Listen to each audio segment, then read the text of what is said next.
Here he is live, Kevin Spacey playing Frank Underwood. Thanks for coming in this morning. Thank you for having me. So is he right there? Is Washington more exciting than Hollywood? Look, for me, it's like performance art. You know, I sometimes watch it. Actually, we can get done shooting on a day, and I'll come home and turn on the news, and I'll think, you know, our storylines are not that crazy.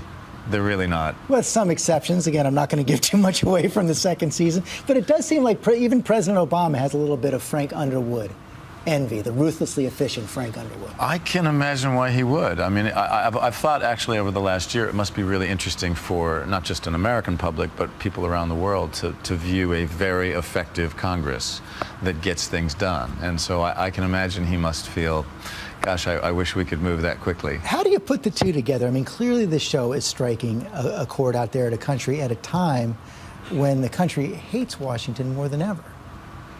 Well, I've heard from lots of people, you know, that some people feel that 99% of the show is accurate, and that the 1% that isn't is that you could never get an education bill passed that fast. Forget about every other crime you see over the course of the show. And you know, you've got all these members of Congress. I want to show a group of them from nowthisnews.com who seem to have a little bit of Frank Underwood envy, too. Oh, the bill's going to come up this Wednesday. I never make such big decisions so long after sunset and so far from dawn. It's still going to come up. I have no patience for useless things. Publicly. Oh, he's about to tell me. Yeah. McCarthy, who he's the House Republican whip. He's the House Republican whip, who was really very generous to me. I sort of shadowed him in the Capitol a little bit. To understand and learn what it's actually like to be the majority whip. But he actually said recently that, you know, if I could kill just one member of Congress, I would never have to worry about another vote. I think that's pretty true. The example that would set. So what did you pick up from following him around? Look, it's particularly interesting for him because there are so many new members of Congress who were sort of brought in the Tea Party, and we're going to fight against Washington, and we're not going to do it the usual way, that it's very difficult to harangue 218 congressmen to vote a particular way you want them to vote. So I don't envy him the position. It's not easy, but it was very, for me, fascinating to go to a couple of whip meetings and actually see what the agenda is, what they're going to put out there, how they do it.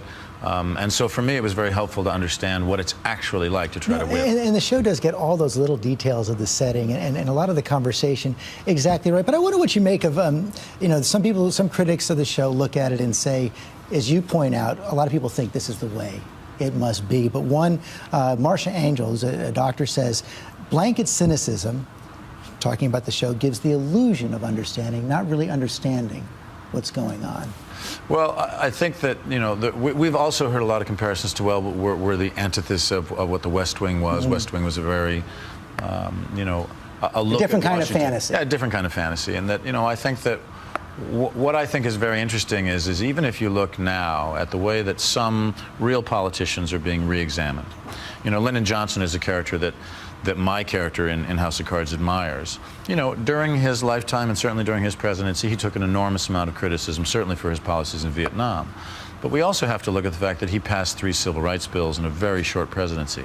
And yes, he was called ruthless and Machiavellian and SOB and a lot of things during the course of his life. But people are sort of re-examining people who were willing to do whatever they had to do. And if he had the kind of coverage going through those ruthless tactics that he would get today, going through them, he might not be able to get what he got done. Or even Abraham Lincoln. You know, you look at the film Lincoln, which showed him as a very effective politician, willing to give positions to various people in order to get votes for something he thought was more important. And today, that would probably be a scandal. Kevin Spacey, thank you very much. House of Cards is terrific.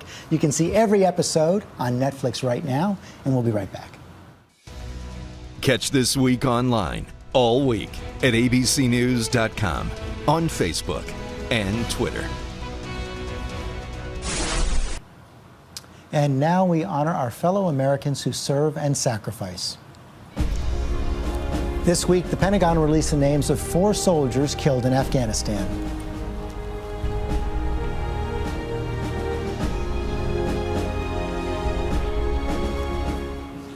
And that is all for us today. Thanks for sharing part of your Sunday with us. Check out World News with David Muir tonight, and I'll see you tomorrow on GMA.